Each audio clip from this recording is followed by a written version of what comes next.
So now we start Module 22, Operant Conditioning, which is reinforcement and punishment affecting behavior. So in Module 22, I'll be talking about reinforcement, which increases the behavior. And this includes positive and negative reinforcement, primary and conditioned reinforcers, immediate and delayed reinforcers. Reinforcement schedules, I'll be talking mainly about the difference between continuous reinforcement and intermittent reinforcement or partial, right? And the advantages and disadvantages of each. And then I'll be shifting to punishment, which always decreases the behavior. Talking about positive and negative punishment and the downsides of punishment, especially physical punishment or positive punishment. And then applications of operant conditioning. So operant conditioning. This involves adjusting to the consequences of our behavior so we can easily learn to do more of what works and less of what doesn't work. For example, if anyone is a waiter or a waitress, they may realize that they smile more at work because it gets them bigger tips. So if you're smiling all the time as a waiter or a waitress, that's going to lead to positive reinforcement, which is getting bigger tips. And that positive reinforcement is going to make you smile even more at work. So it becomes a cycle where you're getting reinforced and you're smiling more, and then you'll be smiling all the time because you keep getting more money. Or, for instance, riding a bike. We get on the bike, we fall down. We get on the bike, we fall down. We get on the bike, we fall down. And so eventually we learn what makes us not fall down. And then that behavior gets reinforced and gets used again in the future. Here's a very basic example of positive reinforcement. If you're trying to teach a seal to balance a ball on its nose, what you can do is every time it balances a ball on its nose, you give it a positive stimulus like a fish. So it gets food, and this food is a positive reinforcer. It makes the balancing the ball on the nose behavior strengthened. So the seal is more likely to balance the ball again after you give the seal a reward like fish. And that's a basic positive reinforcement strategy. Now, if you get punishment, that punishment is responsible for decreasing the behavior, while reinforcement is responsible for increasing the behavior.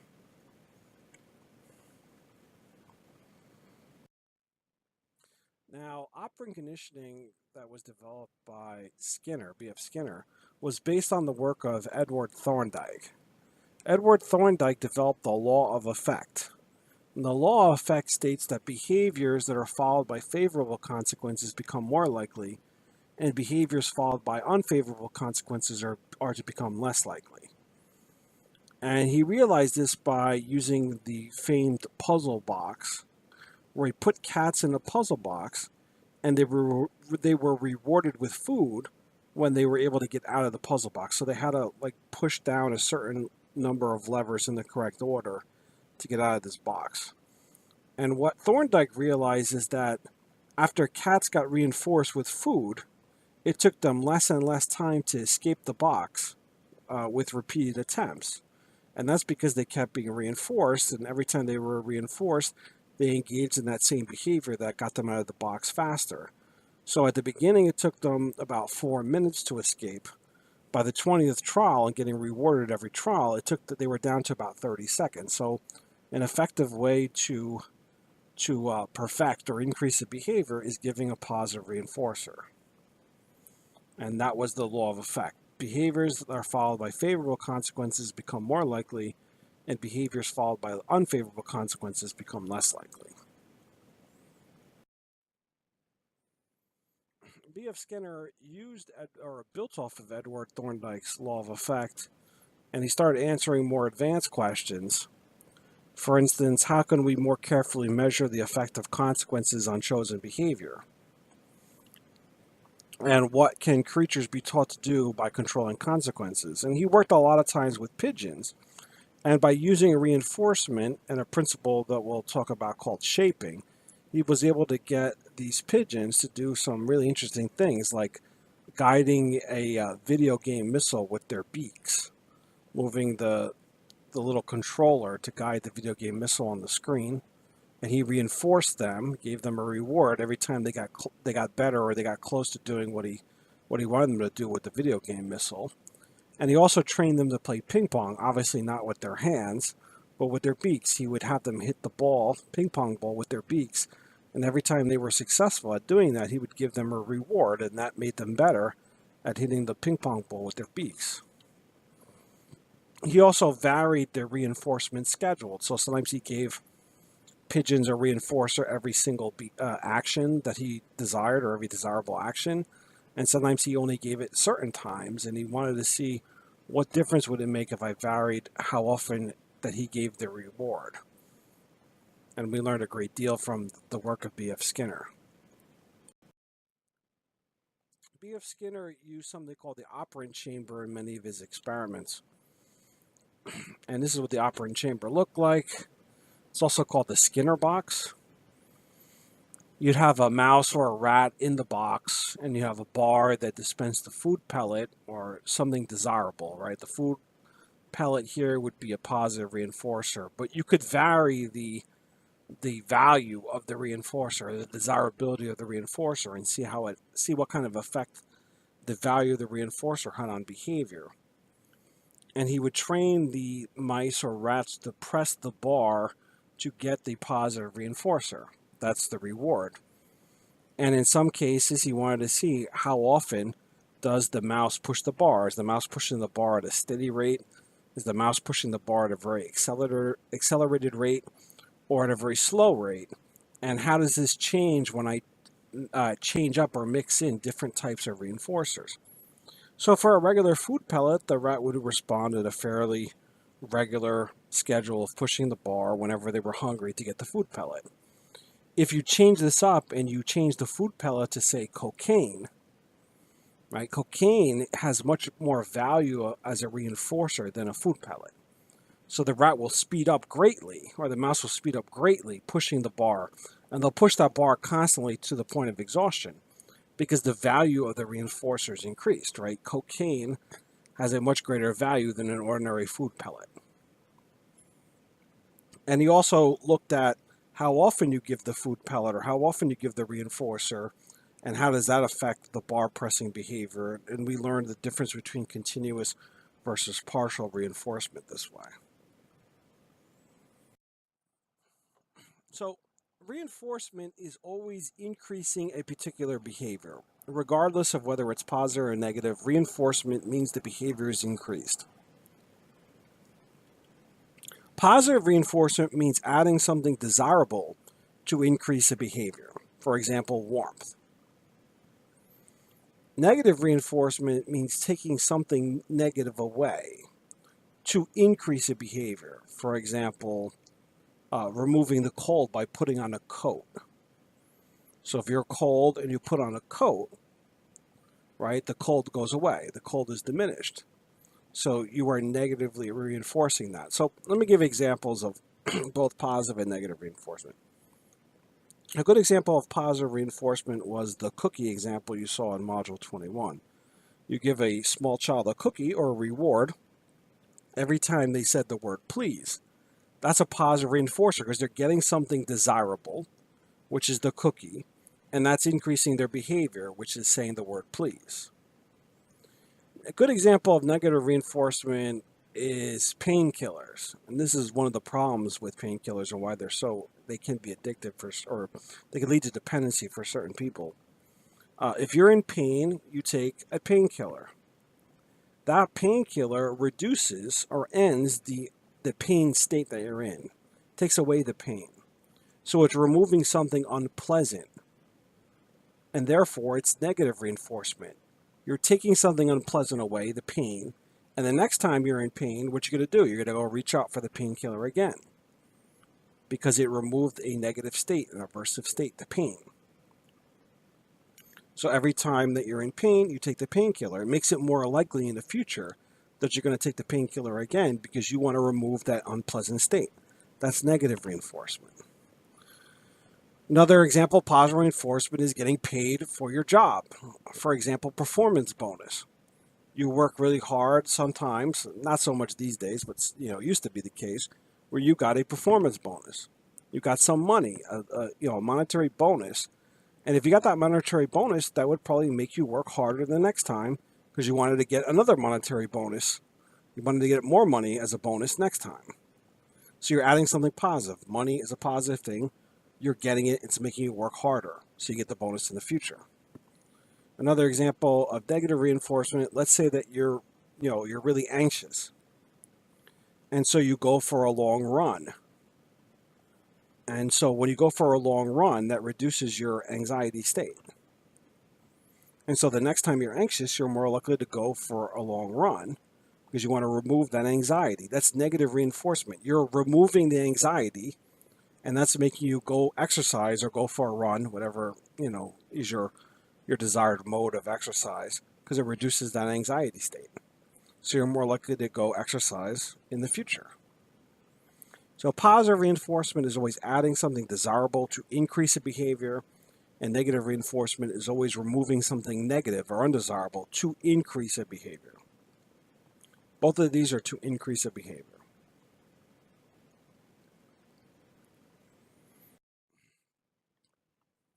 Now, a variant of reinforcement is something called shaping. And shaping is when you reward intermittent approximations or successive approximations of the desired behavior. So there's a lot of things you can shape. Let's say, for example, you're trying to lose, a lot of weight. Let's say you want to lose 50 pounds. There's two ways to do this. If you lose 50 pounds, you can give yourself a big reward at the end. Huge reward. Maybe you buy yourself a whole new wardrobe, or you go on a vacation, or if you have enough money, you can buy yourself something huge, right? Something really desirable that you look forward to. A huge, huge reward. Now, that might work for some people, but for a lot of people, it's not going to work because someone might start out doing well and dieting and lose some weight and exercise and such, and they can lose some weight, and then all of a sudden they plateau or they struggle to lose more weight, and then they give up. There's nothing to drive that behavior because the only thing is the end product, the end reward, which is the big vacation or the big wardrobe change, etc. But you only get that after you lose 50 pounds. So what happens when you lose 20 pounds and now you're struggling? You're like, 30 pounds is a long way away. It's not motivation enough now to get that big reward. You kind of get stuck and you give up. Well, in that case, you might want to try shaping. Shaping is when you reward intermediate approximations of the desired behavior. So you might say, if I lose 10 pounds, I get myself a small reward. And then if I lose 20 pounds total, then I get myself a little bigger reward. And 30 pounds, an even bigger reward, and so on and so forth, and give the big reward at the end. But you're also giving smaller rewards for approximations of the behavior you're getting at. So if the target behavior is losing 50 pounds, you get the big reward for 50 pounds, but you get smaller rewards along the way, and those help push you in that direction. That helps steer you or shapes your behavior towards the goal, the end goal of losing 50 pounds. And so shaping is very effective, especially when you have a very long or very big end goal or an end goal that is very far away, and you shape the behavior towards that end goal. But you shape it in small increments. You reward small increments or small gradations or approximations of that end goal. And that keeps you on track better than just giving the one big reward at the end. And so shaping is a very effective strategy for changing behavior over time. And it keeps your motivation levels pretty steady as well.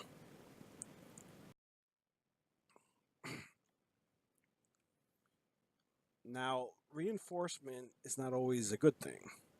Reinforcement can lead to problems, especially when dealing with small children and infants. And so if anyone has a small child, they realize that a small child can be a huge workload, right? Taking care of a small child, and the child can keep you up at night. The child can make your life pretty miserable at times.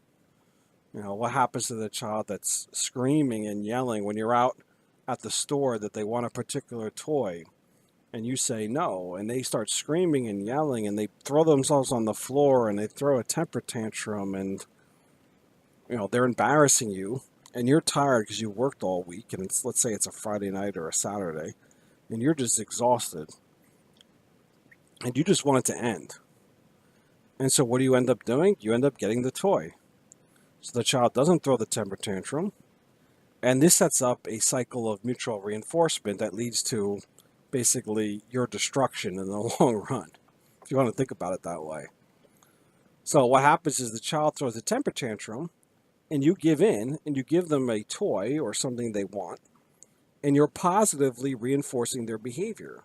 So what you're doing is you're giving them a reward, and you're making it more likely that they throw a temper tantrum in the future whenever they want something, because you're giving in to them. You're rewarding their temper tantrum behavior, not because you want to reward the behavior, but because you just want them to be quiet and you're tired. But it's not only bad that you're giving them positive reinforcement, you're also giving you negative reinforcement.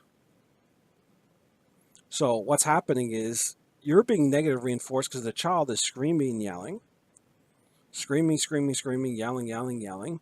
You give in to the child. You give the child the reward, and what happens? The screaming and yelling goes away. The tantrum ends. So you as a parent are being negatively reinforced because that yelling and screaming embarrassing state, that aversive state of yelling, screaming, and embarrassment goes away. So that negative state, that aversive state, is diminished when you give the child the reward. So you are being negatively reinforced as a parent. You're getting rid of that negative state of yelling, screaming, tantrum, and the child is being positively reinforced. And it becomes a double whammy. And it becomes a huge vicious cycle that goes on and on and on, and you don't know what to do with it. And so once you give in, you're kind of like, you're in trouble in the long run. And this happens a lot with parents. They want to sleep at night, and a lot of times the child's waking up in the middle of the night screaming and crying, and they want to go sleep with their parents. They want to sleep in their parents' bed. And the child's screaming, I don't want to be in my bed. I want to sleep with mommy and daddy.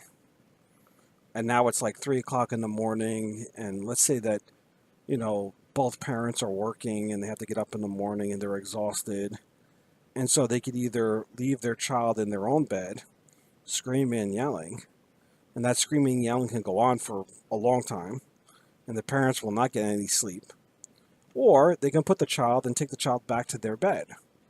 And the child will sleep with them, and the child will stop crying, stop screaming, and the parents will go back to sleep. Same thing. Child is being positive, reinforced. They're getting what they want. They want to sleep with mommy and daddy. You bring them into the bed. They're happy.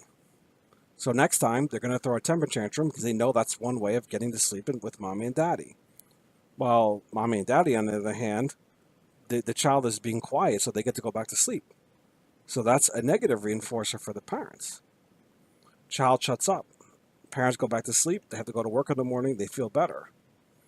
And so they give in, and this goes on and on and on.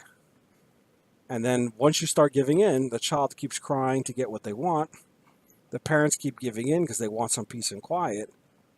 And then you can't stop it. So now the child's sleeping in the parents' bed, for all of toddlerhood, all of childhood to when they're an adolescent. Now they're 12, 13 years old, and they still want to sleep with the parents because the parents have reinforced this behavior, and it's been going on for so long now that the child doesn't want to disrupt this. The child's like, I sleep better in my parents' bed than in my own bed. It's even gotten so extreme that you have, 18-year-olds that are, sleeping in their parents' bed.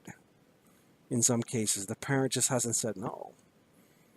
And so giving into the child is very, sets up for a very tricky predicament because once you start giving in, you're more likely to give in the future. And this vicious cycle of mutual reinforcement sets up and doesn't go away and carries on for indefinitely in some cases. And so the best way to deal with the temper tantrum in the child is to leave the child alone.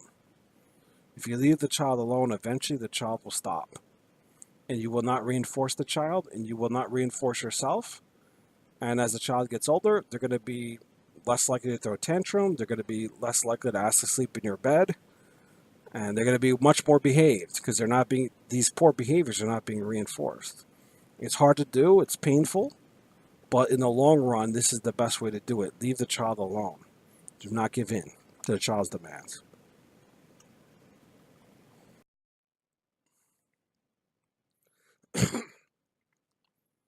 So we're all interested in money and why we would work for money. And the question is, why do we work for money? Money is just a piece of paper. But it's a piece of paper that is associated with something else, right? So in that regards, money becomes much more than a neutral stimulus. It becomes a conditioned reinforcer or a secondary reinforcer. A primary reinforcer is anything that meets a basic need, such as food, shelter, sex, power. These are very basic human desires and human needs. So money is not a primary reinforcer. Like, you can't eat it. It doesn't, like, you can't put it over your head and say it's shelter, right? However, it's associated or conditioned to all of these things. So you can use money to get all of these things. And as a result, it's a conditioned reinforcer because it represents all of these things that are primary desires. And that's why money is so reinforcing. And that's why people are so obsessed over how much money they make. And they're looking to make as much money as possible because money is associated or conditioned to all the primary reinforcers in life.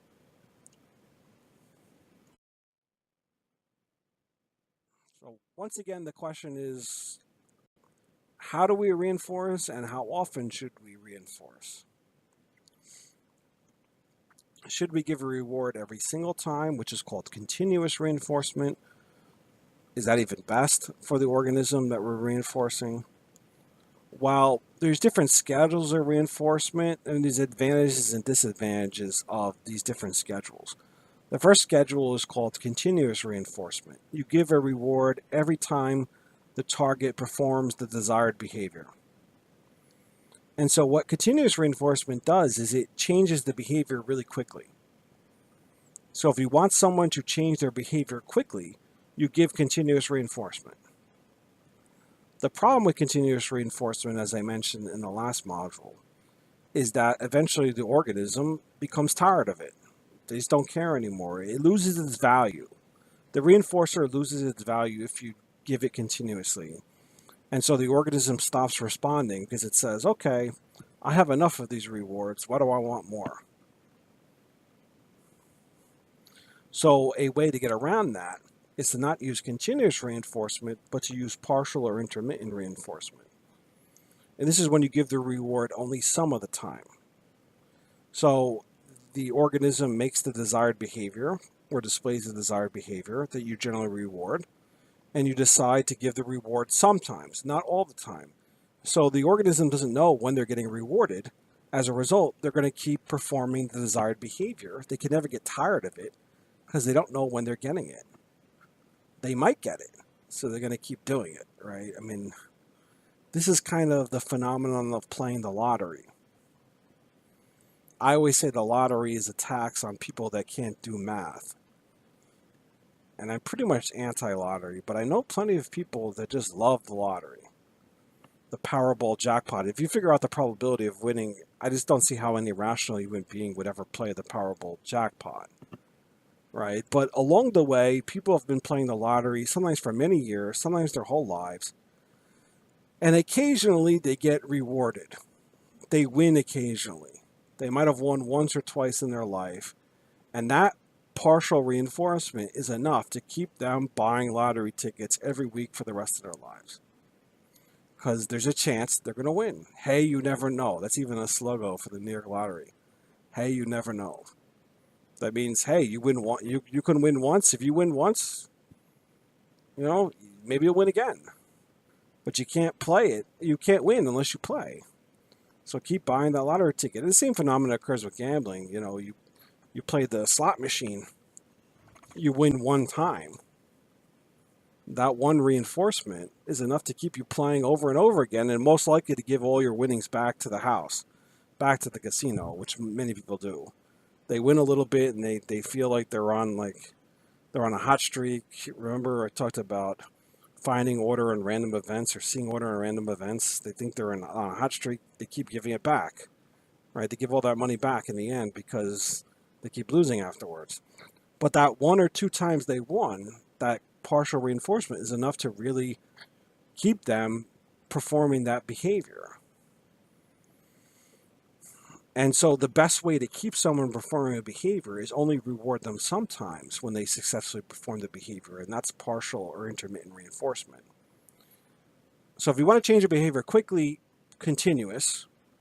But if you want to change a behavior in the long run, you want to make sure it's partial, because otherwise the organism is going to get tired of getting rewarded every time. The reward is going to lose its value.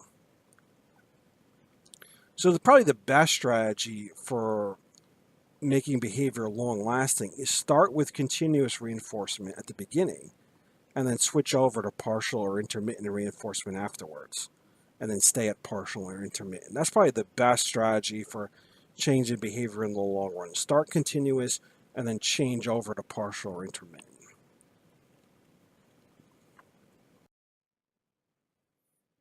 So we talked a lot about reinforcement, which is increasing a behavior. Now I want to talk about punishment. Punishment always decreases a behavior, makes the behavior less likely in the future.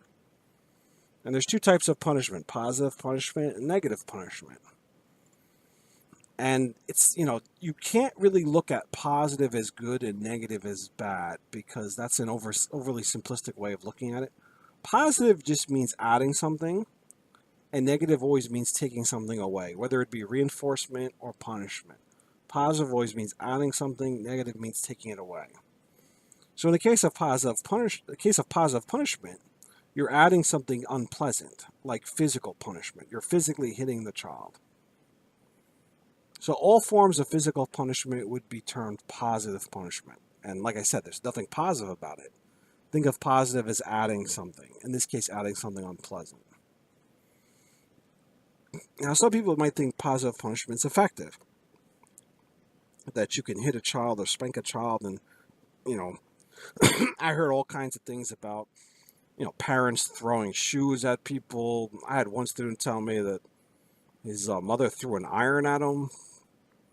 I mean, that's a little bizarre. But, being hit by the shoe, being hit by the belt, having your mouth washed out with soap, which I've had as a child.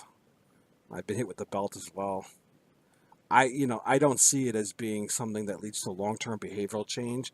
And the research bears it out that physical punishment or positive punishment is not effective for long-term behavioral change in the child. That it has a lot of negative consequences of physical punishment.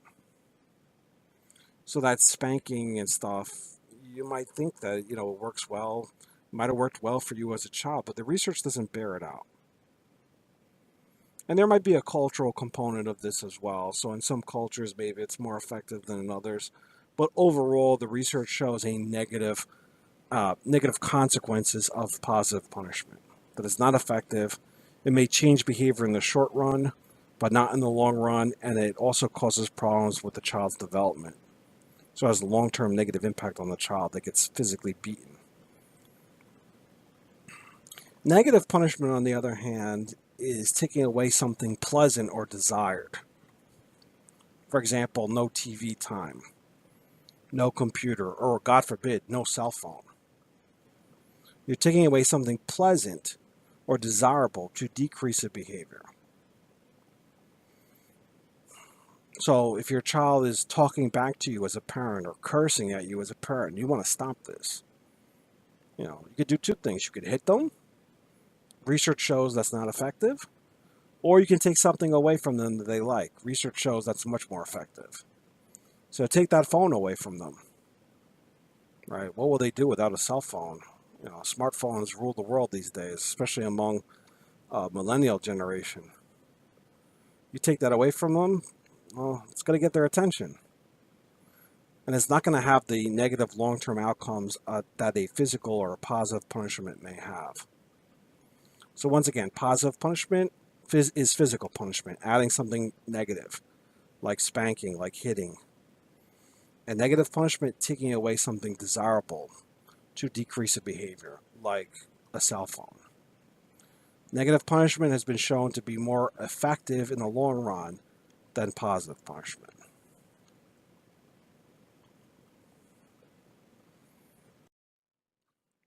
Now, I generally prefer reinforcement over punishment because reinforcement is much more effective for changing behavior in the long run than punishment. But punishment can be effective under certain select situations, but not very often.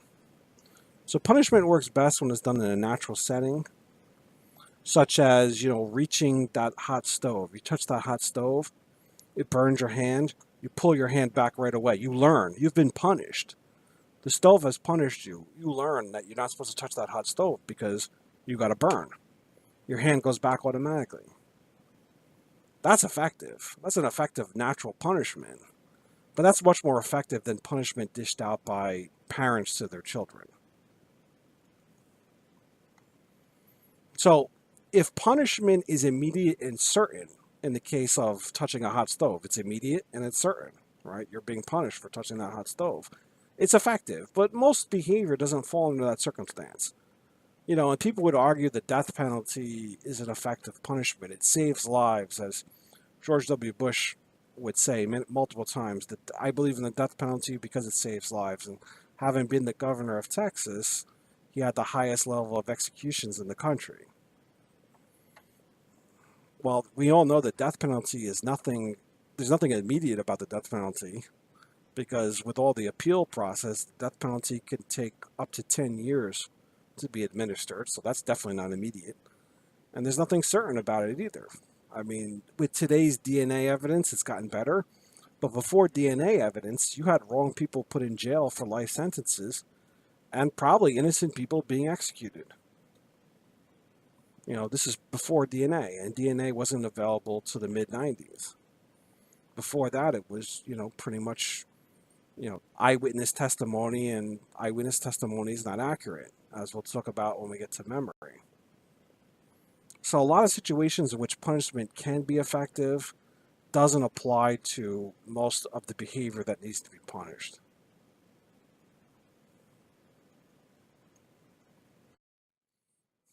And there are a lot of negative outcomes, especially with positive punishment, which is physical punishment. These punished behaviors, we're talking about physical punishment here, may restart when the punishment is over, so it's not long lasting. Instead of learning the behaviors to correct their behaviors or decrease their behavior, children that are physically punished may learn to discriminate the situations in which the punishment may occur, so they get sneaky. They learn to perform the behavior when the parent's not noticing it. They do it behind the parent's back. They still do it though. So you haven't been effective at decreasing the behavior. You're only decreasing the behavior in certain situations when the parent is paying attention. So children learn to sort of sneak the behavior in. Instead of the behavior being affected, what happens is the child learns an attitude of fear and hatred towards the adult. So they may fear or hate the parent that physically hits them. And then that fear gets generalized to all adults. So they may become fearful of their teachers, who are also adults, or strangers that are adults. So they learn fear and hatred, not just to the parent, but to all adults. And that could lead to behavioral problems in school. That could lead to anxiety problems and traumatic behaviors that have long-lasting consequences in the future. And the most important one is that physical punishment models aggression. So the parent teaches the child that, in order to deal with your behavior, I'm going to hit you. And the child learns from the parent that physical aggression, right, hitting, punching, slapping, biting, pulling hair, etc., whatever, is a way to deal with problems. So they start dealing with their fellow, they're not friends, but classmates with these methods. So they may end up hitting their classmates or threatening their classmates the same way that the parent threatened the child. So they learn to use aggression as a tool to deal with their problems. And this turns into bullying. And bullying has severe consequences for the bully itself, the victims of bullying, the families, the classmates. And bullying used to be thought of as benign. It used to be thought of as a rite of passage until the late 90s when you had Columbine. And then the massacre at Columbine, where Klebold and Harris basically came up with a large amount of guns and explosives and went to their school and just started shooting everybody. This was the beginning of the bullying problem in this country, and the bullying problem has continued to be really, really severe in this country, to the point where they've developed a no tolerance policy towards bullying in most schools. If you're caught as a bully, you're automatically suspended, or you can be actually thrown out of the school because of the consequences of Columbine. It all started with Columbine. So if you're not familiar with Columbine High School and the massacre at Columbine in the late 90s, you need to go YouTube it and start looking through that, because that was a key development in bullying in this country, and that also ties in with this idea of physical punishment. Physical punishment may lead to bullying behavior, and that's a severe problem. Here's a summary slide. So I would like you to look at the differences between positive and negative reinforcement, positive and negative punishment. Obviously, with positive, you're adding something. In the case of reinforcement, you're adding something desirable. In the case of positive punishment, you're adding something undesirable, like a spanking. And negative reinforcement, you're taking away something undesirable or something negative. In negative punishment, you're taking away something positive. Once again, reinforcement increases the behavior and punishment always decreases the behavior. So you should look at this chart and really be able to differentiate between these four categories: positive reinforcement, negative reinforcement, positive punishment, negative punishment. Now, the last topic for operant conditioning will be on token economy. And token economy is a very effective behavioral strategy towards operant conditioning. This is when you give out tokens for every desirable behavior, and then these tokens can be cashed in for bigger prizes later on. And so most of you are familiar with this, if you ever gone to Starbucks. Starbucks used to do it. I don't know if they do it anymore, but some of these local coffee chains or coffee houses where you would buy a coffee and they would stamp your card. They give you a card, or they either stamp it or they punch a hole in it. And if you got 10 stamps or you got 10 hole punched items in your card, you would then go back and they'd give you a free coffee. So it's kind of like buy 10, get one free. Each time you got a stamp of the card or a hole punch, that's a token. And then you can exchange those tokens for a free coffee later on. And this is used throughout school systems. If you remember when you were a child in elementary school, if you did well on a quiz or a test, you would get a gold star.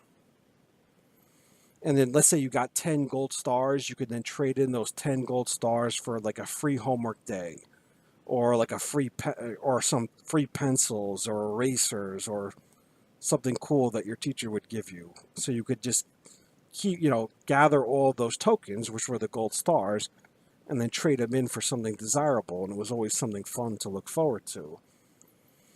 And this is used a lot of times in drug rehabilitation centers, where if you engage in a certain number of days without using drugs or illegal substances, you get tokens, and you can trade those tokens in for some desirable activity or desirable product that you want.